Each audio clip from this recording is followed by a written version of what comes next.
કચ્છ જિલ્લાના રાપર નગરપાલિકાની ચૂંટણીમાં મતદાન મથકો પર લાંબી કતારો. કચ્છ જિલ્લાના રાપર નગરપાલિકા ચૂંટણીમાં મતદારોમાં ભારે ઉત્સાહ જોવા મળ્યો હતો. મતદાન મથકો પર મતદારોની લાંબી કતારો લાગી, જેમાં 23,111 મતદારો પોતાનો મતાધિકારનો ઉપયોગ કરી રહ્યા છે. આ ચૂંટણીમાં 7 વોર્ડના 27 ઉમેદવારો માટે મતદાન પ્રક્રિયા ચાલી રહી છે. મતદાન દરમિયાન ચુસ્ત પોલીસ બંદોબસ્ત ગોઠવવામાં આવ્યો છે, જેથી શાંતિપૂર્ણ અને નિષ્પક્ષ ચૂંટણી યોજાઈ શકે.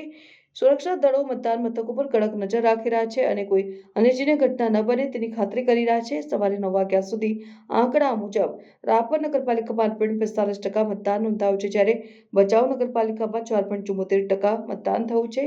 મતદાનનો આંકડો સમય સાથે વધવાની સંભાવના છે, કારણ કે મતદારોમાં ઉત્સાહ વધતો જોવા મળે છે અને સ્થાનિક ચૂંટણી અધિકારીઓ મતદાન પ્રક્રિયા સુચારુ અને પારદર્શક રીતે પૂર્ણ થાય તેની માટે તમામ જરૂરી વ્યવસ્થાઓ કરી રહ્યા છે. મતદાન પૂર્ણ થયા બાદ મતગણતરી અને પરિણામોની જાહેરાત માટે પણ તૈયારીઓ કરવામાં આવી રહી છે.